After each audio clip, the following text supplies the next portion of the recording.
जयमसी आज 20 मे 2021 तदनुसार 6 जेठ 2078 बिहिबार। आज हामी माथिल्लो कोठाबाट हेर्नेछौँ। आजको शीर्षक छ पवित्र चिन्हहरू। आज हामी परमेश्वरको वचन प्रेरित 5:12देखि 16सम्म पाठ गर्नेछौँ। अब प्रेरितहरूका हातबाट धेरै चिन्हहरू र आश्चर्य कर्महरू जनताका बीचमा हुन लागेर तिनीहरू सबै सोलोमनको दलानमा एकसाथ जम्मा भएका थिए। तर अरूहरूमध्ये कसैको पनि तिनीहरूसँग मिल्न आउने आँट भएन। तैपनि मानिसहरूले तिनीहरूलाई आदर गर्थे। प्रभुमा विश्वास गर्ने पुरुष र स्त्रीहरू दुवैको भिड जन बढी थपिन लागे, यहाँसम्म कि मानिसहरूले सडकमा बिरामीहरूलाई ल्याएर पत्रुस आउँदा तिनको छाया मात्र भए पनि तिनीहरूमध्ये कोही माथि परोस् पनि ओछ्यान र खाटहरूमा तिनीहरूलाई लेटाइराख्थे। जेरुसलेमका वरिपरिका सहरहरूबाट पनि धेरै मानिसहरूले बिरामीहरू र अशुद्ध आत्माले सताएकाहरूलाई लिएर आउँथे र ती सबै निको हुन्थे। आमेन।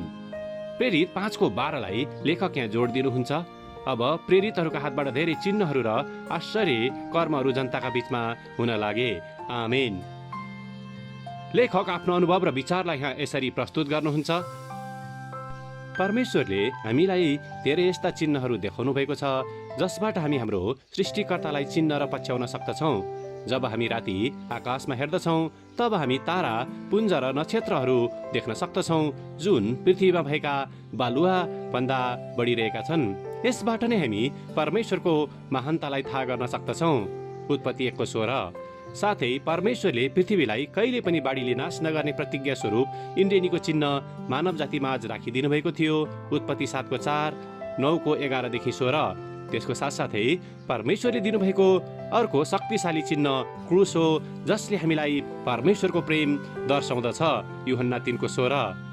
हामीले पनि त्यसरी नै जीवनमा अरूहरूको निम्ति कस्ता चिन्हहरू छाड्न सक्छौँ।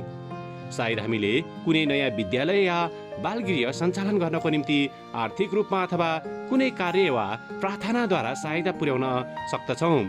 अर्को चिन्ह गरिबहरूलाई खानेकुरा र लुगाफाटो बाँड्ने कुरा पनि हुन सक्दछ। सायद सबैभन्दा उत्तम चिन्ह भनेको अरूहरूलाई उत्साह दिने, समय दिने अथवा प्रार्थना गरिदिने कार्य पनि हुन सक्दछ, जसले मानिसहरूलाई ख्रीष्टतर्फ डोर्याउन मद्दत पुर्याउँदछ। आमेन। आजको विचार, आज म कस्तो किसिमको परमेश्वरको चिन्ह अरूहरूको निम्ति छाड्न सक्दछु? प्रार्थना। प्यारो परमेश्वर, हामीलाई दिनुभएको चिन्हहरूको निम्ति तपाईँलाई धन्यवाद। हामीमा राखिदिनु भएको महान प्रेमको निम्ति हामी तपाईँलाई धेरै धन्यवाद दिन चाहन्छौँ, येशूको नाउँमा। आमेन। आजको लेखक विलियम एलियट, नर्थ आयरल्यान्ड। आजको प्रार्थनाको विषय नक्सा कोर्ने व्यक्तिहरूका निम्ति।